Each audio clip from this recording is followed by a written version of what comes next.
Welcome to T-Faithfuls TV. We are back again with the latest gossip nyaya dziri kupisa dziri kutenderera pasocial media. Tavadzwa Chindawa achiuya nema-V11 achitaura munhu akadya mari yaRuth. Tererai munzwe inga zvakaoma. Tise kuti mari dzaRuth dzaisvika nenzira dzipi. Izvozvo zvakatikoshera kuti mari dzake dzaisvika nenzira dzipi. So kune mari yakauya through GoFund. Ndizvo kaizvo. GoFund yakacreatwa iri muzita raRuth. Yakacreatwa iri muzita raRuth. We discovered kuti chakacreata izita raRuth, but Ruth haasiri yakacreata GoFund. So that's the first establishment. GoFund yakacreatwa muzita raRuth, but Ruth haasiri akacreata GoFund. So Ruth akaziviswa pamusoro peurongwa hwanga hwaitika, asi semunhu anga ari muurwere akazvigamushira kuti ndo zviripo. Pachibva paiswa mari dzakaiswa muGoFund, mari yese yakapinda muGoFund matikutaura nezvamo ndizvo kaizvo. MuGoFund makasvika mari inosvika 37,545 pounds. Ndo mari yakapinda muGoFund. MuGoFund makapinda 37,545 ndo mari yakapinda. Right. Mari yapinda muGoFund. Pakava nekunzwisiswa kuti mari yaidiwa yaRuth yakanga ichinzi 30,000. So arrangement yakaitwa yakanga iri yekuti Ruth awane 30,000 yekuti aende kuIndia. But pachiitiko chese ichi pane vanhu vatoda kuti tibate nezvavo vakanga vari behind the GoFund nemari yeGoFund, right? So everything chakaitika chakanga chiri mumaoko aNigel, anonzi Nigel Makono. Ndiye akanga ari in charge ye every activity yemari yaifamba. So mari yauya kuno kuZimbabwe aina mubank mayaka inonzi yakadepositwa, zvinonzi mari yakadepositwa mubank. Mari yanga iri mubank Stanbic Bank. It's unfortunate kuti pane mamwe details atisingakwanisi kuti tishare pano paruzhinji, asi ndichaita kuti muve ne appreciation yekuti zvinhu zvakafamba sei. Right. Nigel ndiye akanga aine Stanbic Bank account. Stanbic Bank account ndo ine mari dzakaitwa matransfers nevese vaida kusenda mari yakapinda mu Stanbic Bank raNigel. Right. Yapinda mu Stanbic Bank yaNigel, mari idzodzo hadzina chadzakashanda chine chekuita naRuth dzekubank. Kune mari dzakapinda kuInbox. Inbox yaishanda haisi yaRuth. Inbox yaishanda yakanga iri yaNigel. Nigel aishandisa tuma namba. Muchaona kuti namba yake aishandisa kuInbox haisiriwo namba yaaishandisa kuEcocash. Mari dzeEcocash dzaisendwa, namba yaipinda mari dzeEcocash ndiyaNigel.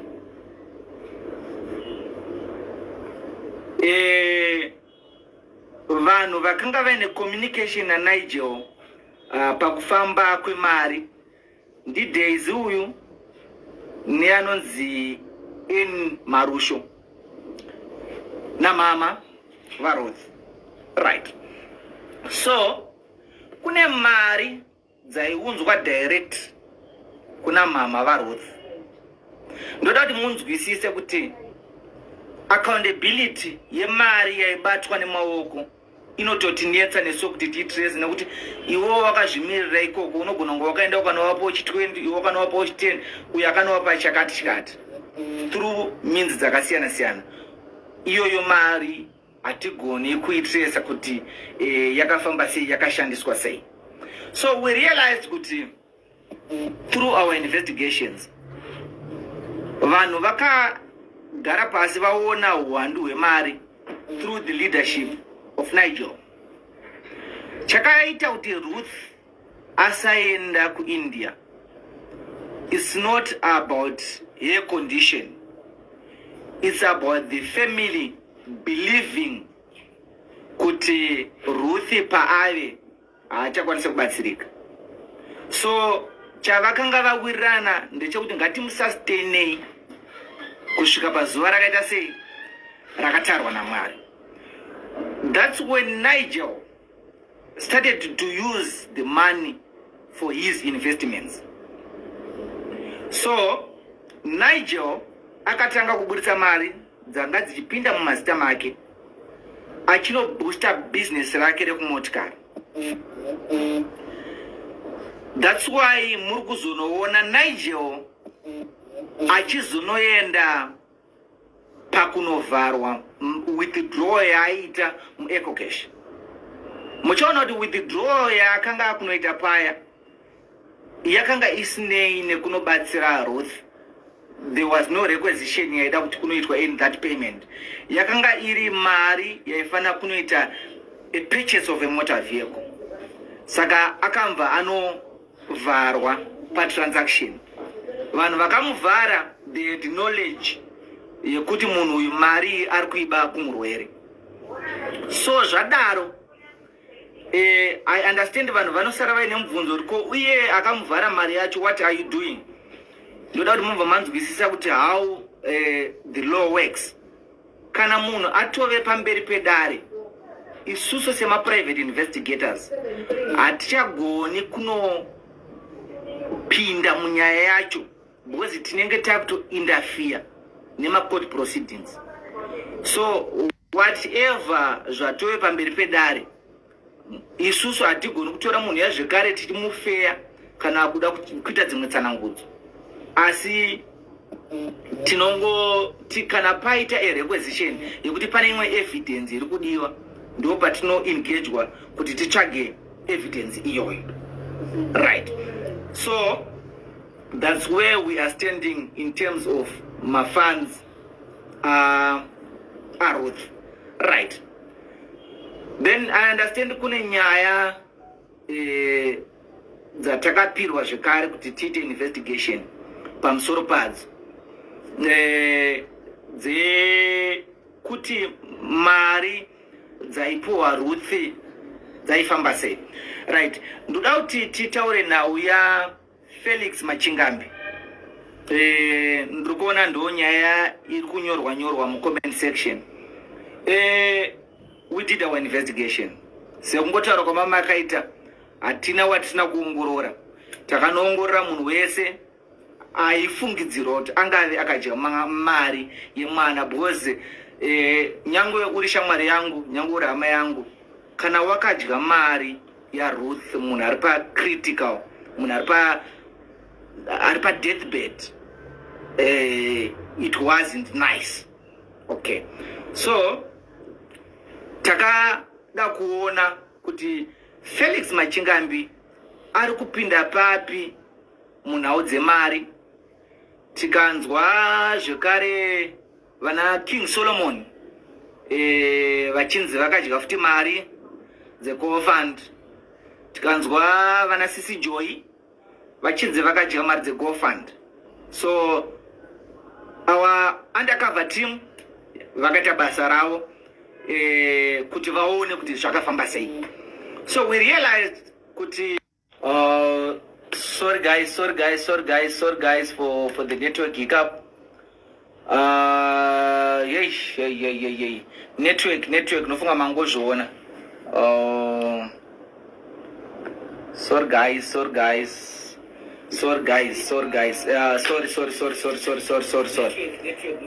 for the network. Slow network.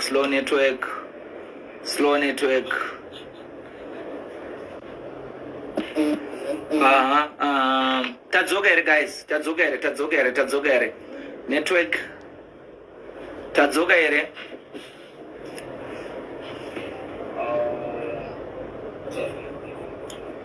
The network. Tadzoka here.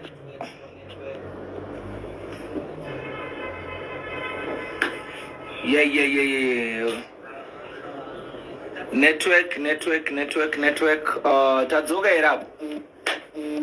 Right. Hands good.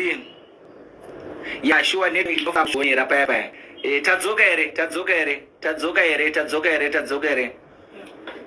Are we back?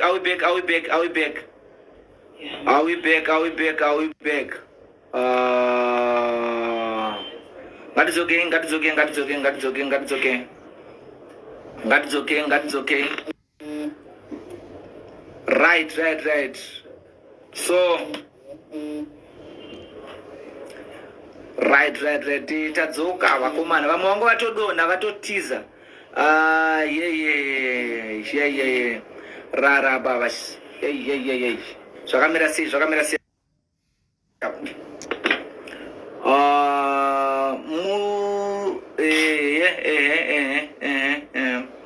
Right. Go and report to the nearest police and Wi-Fi alpha. Guys, network dzacho hamene zvadziri kuita, but I think we are back. Hanzi toda kumhanyira kushift. It's okay, guys. Can you get this guy Starlink? Ndiani kwanifungira. Manje chaitika here GoFund kuti tipe munhu Starlink. Komana zvakaoma. But it's fine. Hanzi ada kuti tivhiringe kuti akajamara. All right. So hanzi yes, we are back. Tadzoka here, guys. Right. Tadzoka. Vamwe vanhu vangu vadonha akomana. I understand network inomboita seinovhiringa, but I'm happy kuti tadzoka tese. I think I have to continue now kuti tichinzwa kuti zvakafamba sei. Panhau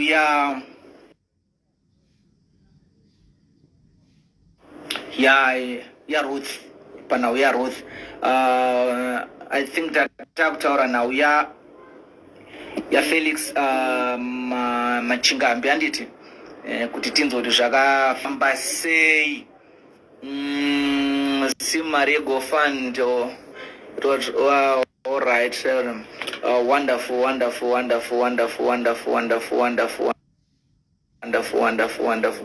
One moon and chokwadi pazima. I salute you. Thanks Ru. Thanks Portia. In say right.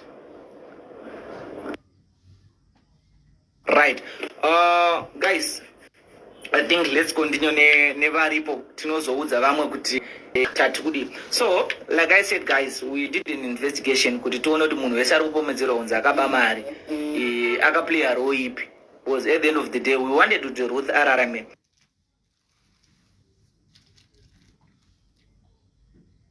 Remember, we initiated this investigation when Ruth was still alive, and our motive yanga iri yekuti Ruth ari kufanira kuenda kuIndia.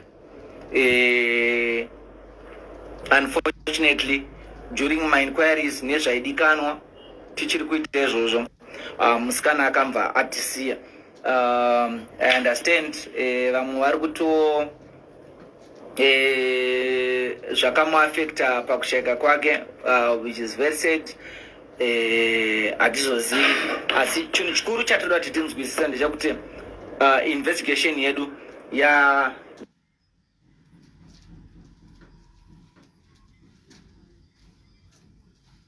yakaitwa zvakanaka uye nezvemhando yepamusoro. So Felix, we understand that he was in touch namai vaRuth zvakanyanya kudarika munhu wese watingataura nezvake. They were in touch namai vaRuth panguva dzose. Not knowing my communications avo aizenge aine zvipi mukati, but he was in conduct, right? So ndauda kuti nditaure nhau yemafambiro aita mari dzaienda nekuna Felix, right?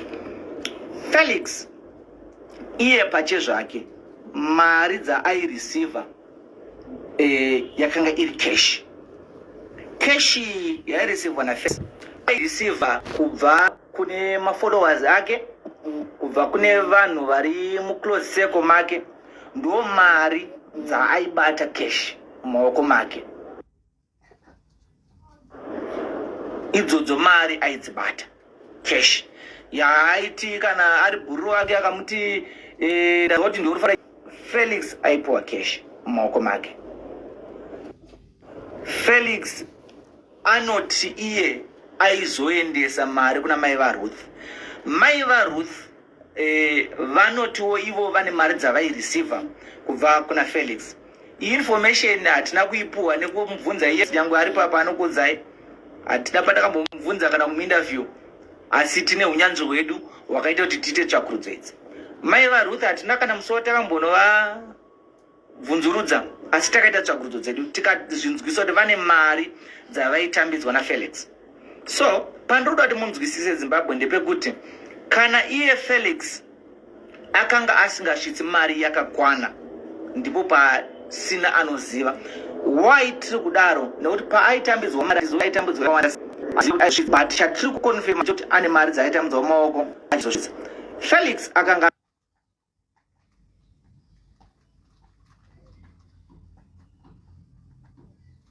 asina control eco-cash account.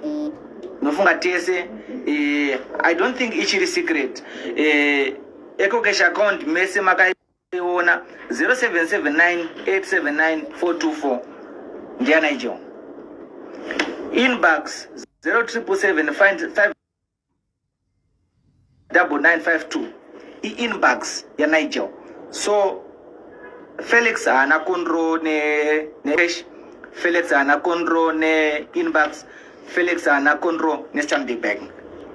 Asi cash yaibata mumaoko, kana aisvitsa yakasvika, kana aisaisvitsa haina kusvika. Ndo zviri pana Felix.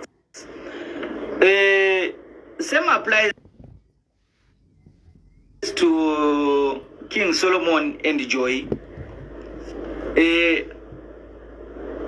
Sevanhu vakanga vakumbura rubatsiro, kune vamwe vanhu vane mari dzavaiti tinoendesa through Joy, tinoendesa through Yaya, tinoendesa through King Solomon, right? Vanhu ivavo tavaongorora vakanga vasina access nemari yeGoFund, vakanga vasina access nemari yeEcoCash, vakanga vasina access nemari yekuinbox.